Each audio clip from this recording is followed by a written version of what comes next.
Section 1. You will hear a woman talking to a man about joining a drama club.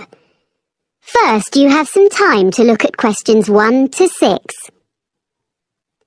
Pause the recording for 30 seconds.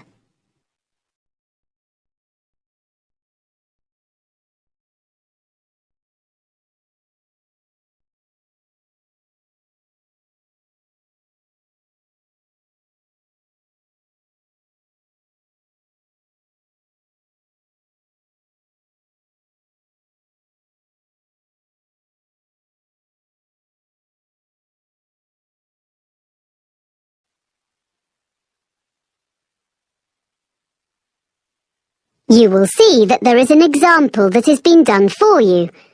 On this occasion only, the conversation relating to this will be played first. Hello, Robert Gladwell speaking. Oh, hi. My name's Chloe Martin. I was given your name and phone number by Ben Winters. I work with him, and he said you're a member of Midbury Drama Club. Yes, I am. Well, I've just moved to the area, and I'm keen to join a drama club. Great. Yes, I can give you some information. We're one of the oldest drama clubs in the area, as the club started in 1957. We now have about 60 members. Our youngest member is 10, and our oldest member is 78. The year the drama club started was 1957, so 1957 has been written in the space. Now we shall begin. You should answer the questions as you listen, because you will not hear the recording a second time. Listen carefully and answer questions 1 to 6. Hello, Robert Gladwell speaking. Oh, hi. My name's Chloe Martin. I was given your name and phone number by Ben Winters. I work with him, and he said you're a member of Midbury Drama Club. Yes, I am. Well, I've just moved to the area, and I'm keen to join a drama club. Great. Yes, I can give you some information. We're one of the oldest drama clubs in the area, as the club started in 1957. We now have about 60 members. Our youngest member is 10, and our oldest member is 78. Oh, I think I saw a picture in the newspaper the other day of some of your members being presented with a prize. Yes, the youth section did very well in a competition and won £100, which will help with their next production. Anyway, tell me a bit more about yourself. Well, I've done a bit of acting. I was in a couple of musicals when I was at university, and a historical play more recently. We mainly do comedy plays. We get good audiences for that kind of thing. We haven't attempted a musical yet, but we might do one soon. Oh, when do you usually meet? On Tuesdays. Presumably I'll need to do an audition. Yes, there were a few auditions last Tuesday, and we'll be doing more at our next meeting, which is in 2 weeks' time. That's on Tuesday the 12th of March. There'll be another opportunity 2 weeks after that, which will be on the 26th of March. Oh, well, I can come to your next meeting, and if I don't get an acting part in a play, I'd be happy to help with something else. I've designed publicity before. Great. We're very short of people who can do that, so that would be really good. There are a lot of people who like making scenery, so we get plenty of help with that, but we haven't got enough people to do the lights at the moment. So, if you think you can do that, or you have any friends who would like to, do bring them along. We can show you what to do if you haven't got any experience. I'll have to think about it. So, do you meet in the theatre? We do our performances in the Manor Theatre, but we only hire that for the nights of the actual performances. We meet to rehearse every Tuesday evening in the community hall. We rent a room there. Oh, I'm not sure where that is. I'll be coming by car because I don't live in the town centre. It's in Ashburton Road. As you're coming towards the centre, down Regent Street, you need to turn left at the crossroads. Oh, I know. There's a big car park down there, just before you get to a hotel. It's on the other side of the road from the sports centre. That's it. That's the closest place to leave your car, and you don't have to pay in the evening to park there. We meet at 7:30, and we usually finish by 9:30 or 10. Okay. Before you hear the rest of the conversation, you have some time to look at questions 7 to 10. Pause the recording for 30 seconds.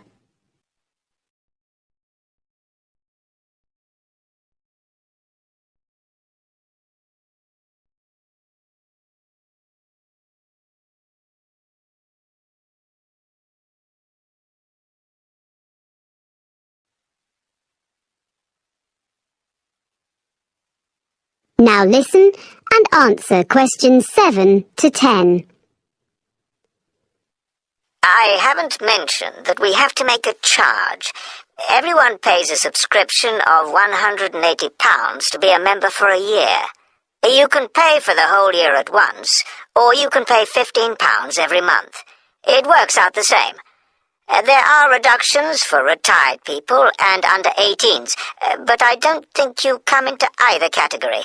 No, I'm 26. Oh, that fee covers all the costs, like photocopying of scripts and producing the posters, but it excludes the costumes for the performances. We ask people to pay for the hire of those themselves. It does mean they look after them properly, as they know they won't get their deposit back otherwise. Can I come along to the next meeting then? Of course, we'd love to see you. And if you want to know more about how we run the auditions or the next play we're doing, why don't you give our secretary a ring? She'll be really pleased to help you. Oh, what's her name? It's Sarah Sordicott. That's SAWDICOTT.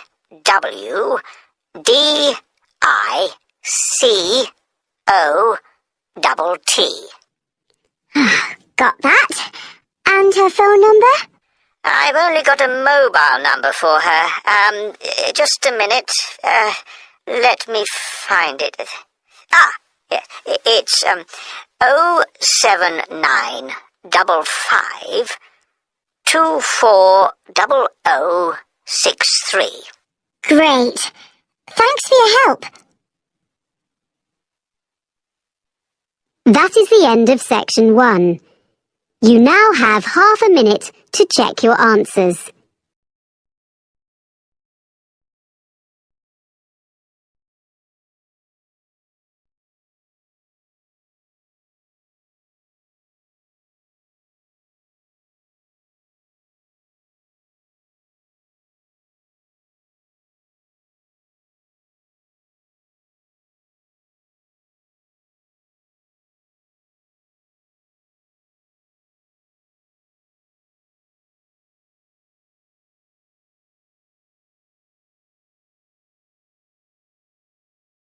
Section 2. You will hear a radio programme in which a presenter called Jasmine tells her colleague Fergus about a charity. First, you have some time to look at questions 11 to 15. Pause the recording for 30 seconds.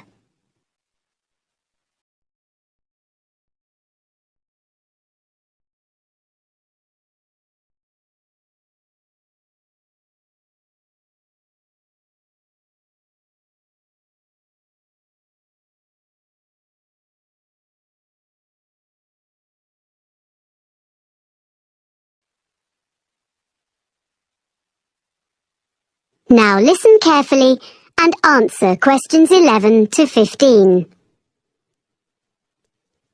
And now here's Jasmine, who's come to tell us about this week's charity. Hi, Fergus. This week, I'm going to talk about forward thinking and their plans for the Colville Centre.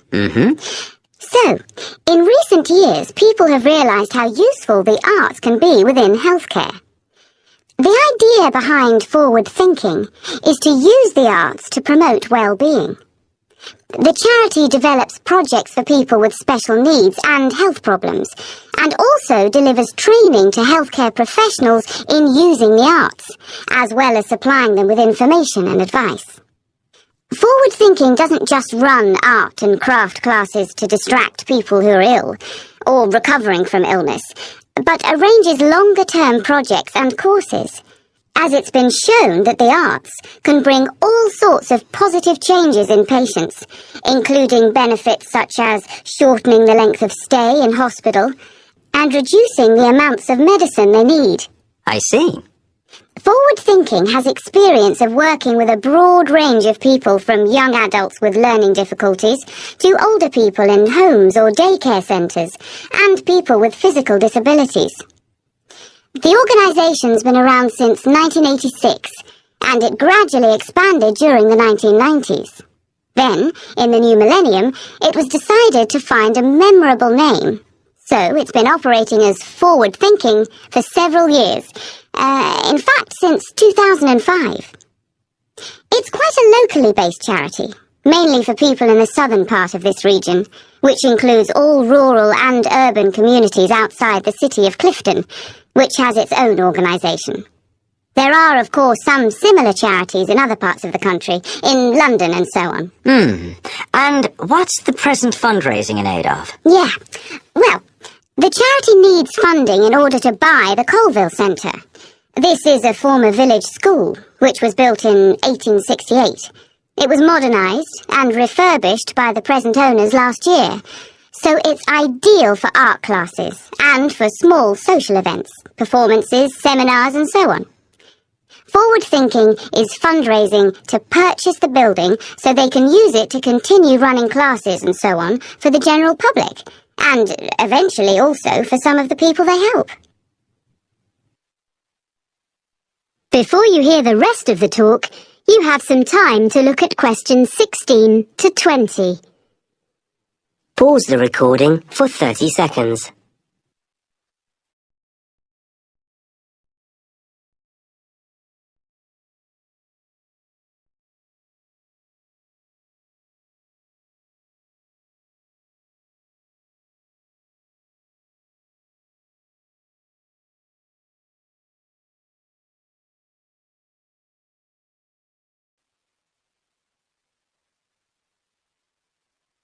Now listen and answer questions 16 to 20. Right. So, can you give us a few ideas about what classes people might do there? Is it all art classes? Well, there are some very good art classes, but there are lots of other things going on as well. So, for example, there's Learn Salsa with Nina Bellina's team. They say that salsa is an easy dance to learn. It's also an excellent form of exercise, according to Nina. And that class is for both men and women, of course. It's ideal for beginners and what they call refreshers. That's £100 for 10 sessions. Then, another class is called Smooth Movers. It's with Kevin Bennett. And it's for you if you don't have the same energy levels as you used to when you were a teenager. It's a gentle exercise class, geared to the needs of whoever is in the group in a particular session. And Kevin is qualified to teach classes to people getting over injuries and so on, and balance training. That's £60 for 10 sessions. Then there's a day called Art of the Forest with Jamie Graham, where you discover Upper Wood, a short walk from the Colville Centre, and learn how to design in 3D with natural materials. It's an unusual and exciting way to be creative. Jamie is an artist, with a background also as a country park ranger. Oh. For this day, youngsters must be accompanied by a parent or guardian, and the costs are adults, £40, under 14s, £10. But it's best value at £80 for a family of 4. The next one is The Money Maze, and this is a series of talks by Peter O'Reilly, an independent financial advisor. He gives advice on family finances, things like everything parents need to know about managing the costs of bringing up children, sending them to university, and actually Also about care for elderly relatives. It's £10 per talk, which will all go to support forward thinking. And as a final example of what's on offer, there's Make a Play. That's for 8 to 14s. And this activity is such a hit that it usually sells out within days of being announced. Basically, what you do is write, rehearse, and perform a play in just 2 days. And it doesn't require any previous experience. I gather there's lots of fun and silliness along the way. And the best bit, perhaps, is that there's a performance for family and friends at the end. Aha! It's just £50 for 2 days. Pretty good range of activities, I think. And all raising money for a good cause. Yes! And the all-important contact details are colville@forwardthinking.org.uk or write to me. That is the end of section 2. You now have half a minute to check your answers.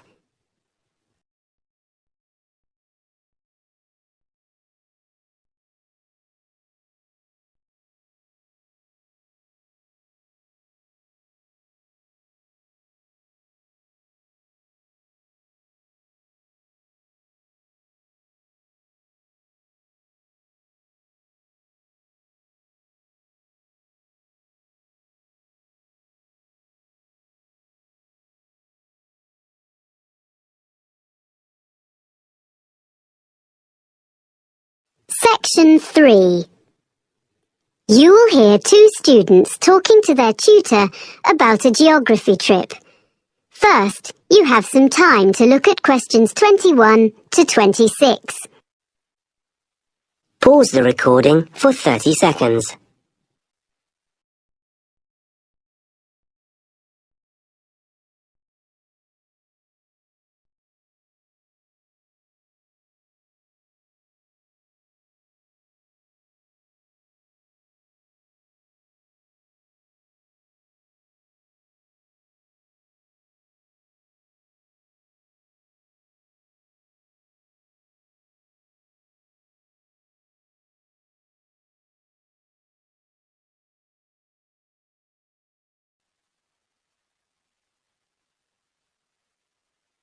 Now listen carefully and answer questions 21 to 26.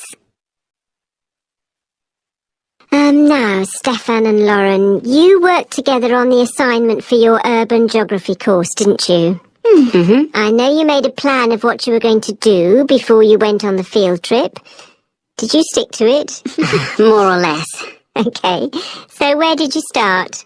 Well, first of all, we selected one area of the city to work in. We decided on the centre. Mm-hmm. And we looked in detail at how it has been developed by doing a survey. Yeah, we did that by walking round and dividing the area into different categories, such as residential, commercial and industrial, so we could record land use. We're going to find some maps from 50 years ago and from 100 years ago, so we can look at what has changed. Good. So that gives you a foundation. Then what did you do? I was interested in looking at how polluted the city was. I thought that was too general a topic and would be difficult to check. But Stefan persuaded me, and actually it was quite interesting, because before we started, we assumed that a lot of the pollution problems would be caused by industry. In fact, most of the industrial development has been on the outskirts. Oh. And most pollution is caused by the traffic which passes through the city centre every day. Right. There are 5 major road junctions around the edge of the city, so we set up equipment to check the air quality on each of those 3 times on one day. In the morning and evening, which is when most journeys are made in and out of the city, and at 2:30 in the afternoon. On the same day, we went to the 2 busiest junctions in the morning and evening to calculate the traffic flow into the city. Right. We'll be able to produce some graphs from the figures we collected. Yeah. Presumably you then looked at where all these cars ended up. I thought we should look at why people were coming into the city, whether it was for employment or education or leisure activities. But Stefan thought that would be too difficult. Because most people were in cars, it would be hard to ask them. So we decided to spend an afternoon examining the parking facilities available instead. We established the capacity of each car park, and we spent an afternoon counting cars in and out.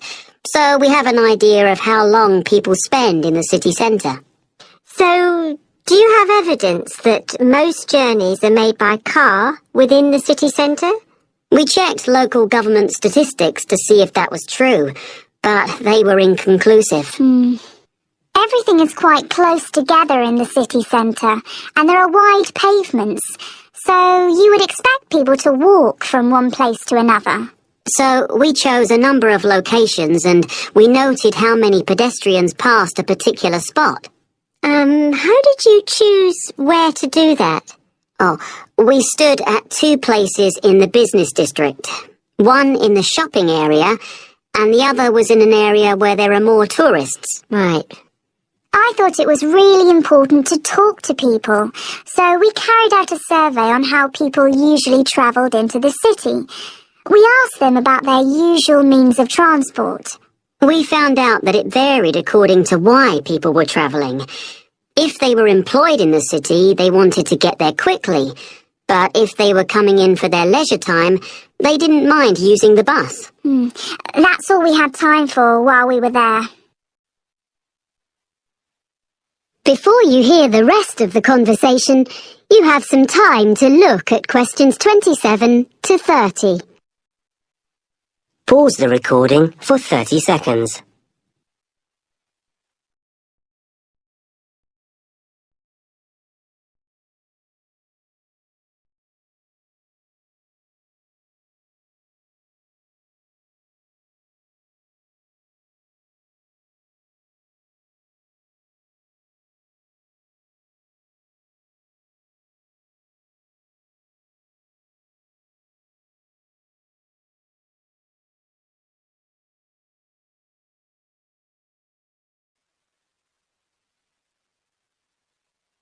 Now listen and answer questions 27 to 30.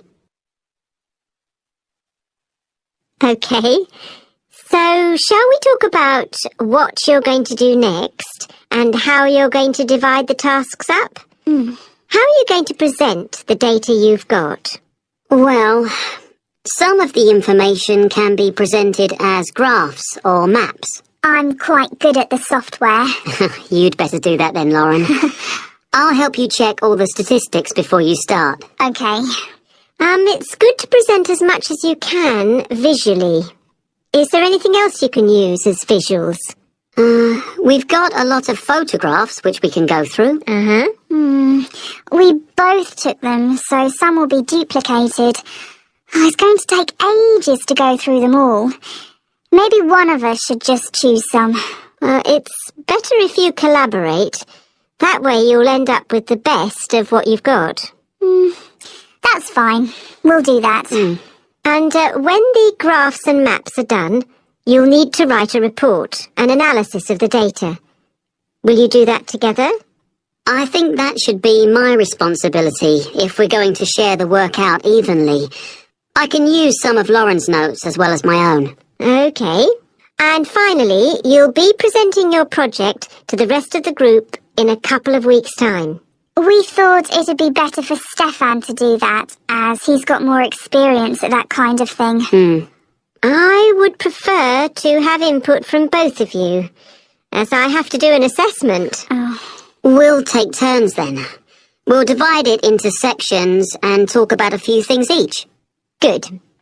You'll find it easier, Lauren, than doing a presentation on your own. Well, if you need to ask me any more questions while you're working on this, email me. I look forward to seeing what you produce. Thanks. That is the end of section 3. You now have half a minute to check your answers.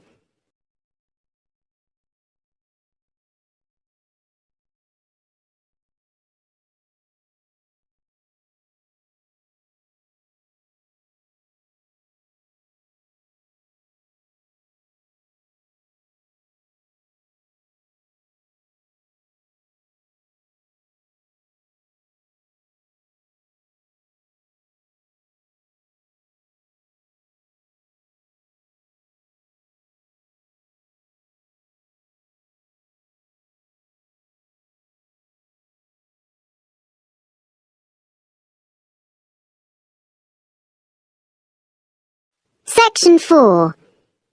You will hear a lecturer giving the beginning of a talk on the history of British pottery. First, you have some time to look at questions 31 to 40. Pause the recording for 1 minute.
Now listen carefully and answer questions 31 to 40. Thank you for coming to this series of talks. Before I talk in detail about the experiments and innovations of the British ceramicists, I'd like to give you a summary of the social and manufacturing background in which they lived and worked. So, we're talking about England, or more specifically, the region known as the Midlands. And we need to go back mainly to the 18th century and briefly even earlier to put it in a global context. Now, at that period, the majority of the population, whatever their station in life, as you might say, were dependent for their living, in one way or another, not on the geographical location of where they lived, but on the physical characteristics of the actual land they lived on.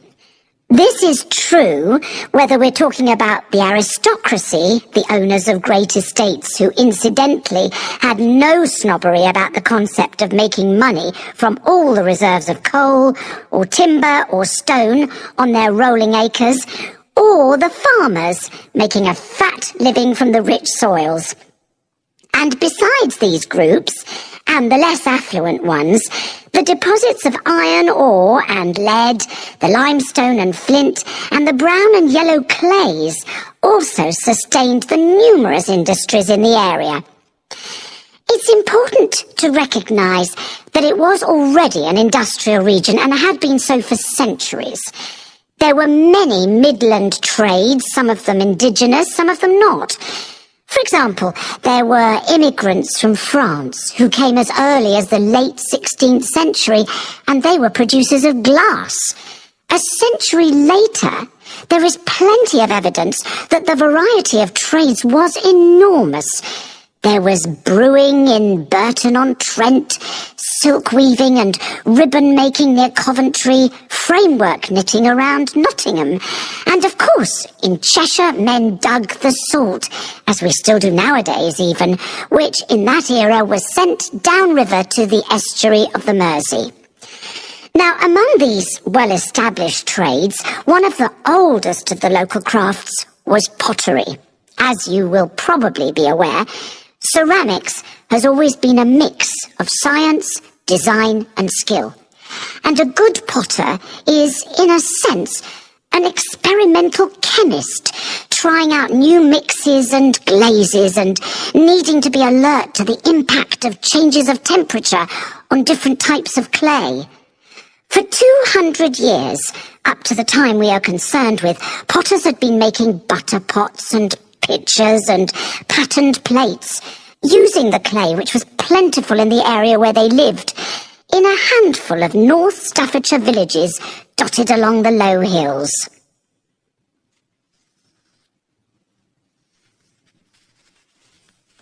Now I want to explain a little about the industrial processes which had preceded the great breakthrough in Germany in 1708. That's when the formula for porcelain was discovered, a secret that had been held in China for 1,000 years. In the Midlands, in England as elsewhere, there had basically been two kinds of pottery. The first is still known as earthenware. Now, this was a bit rough and ready, but it was deservedly popular for several reasons. To start with, it was relatively cheap, so it could be used by most households. This was because it could be made from local clay without any complicated processing or added materials. From the potter's point of view, there was another reason for its cheapness. This was that it could be fired in simple ovens or kilns and at relatively low temperatures, so he didn't have to spend so much money on fuel to achieve the necessary heat. On the other hand, after one firing in the kiln, the problem with earthenware was that it remained porous, so had limited usefulness. So for most purposes, it had to go back in the kiln for a second firing before it became waterproof. And another thing was that it was extremely breakable. I mean, before it had even been sold. I suppose the potter wouldn't have minded so much if people just had to keep coming back for more every time they broke a jug or whatever. But it was very inconvenient because it meant there was a lot of wastage in the course of the manufacturing process. Anyway, for all these reasons, if people could afford it, and that would be all but the very poor, they would buy stoneware, a much tougher product. Now, for this, the potter used a slightly more expensive raw material, which was made by combining clay and flint, and this mixture was fired at a far higher heat, with the result that the ingredients vitrified. That is to say, in effect, the whole thing became glassy. And because of this, it was non-porous, and naturally this was regarded as a great advance. Well, that's the situation in the 18th century. Are there any questions at this stage? Okay, so now we can go on to look at the age of innovation. That is the end of section 4. You now have half a minute to check your answers.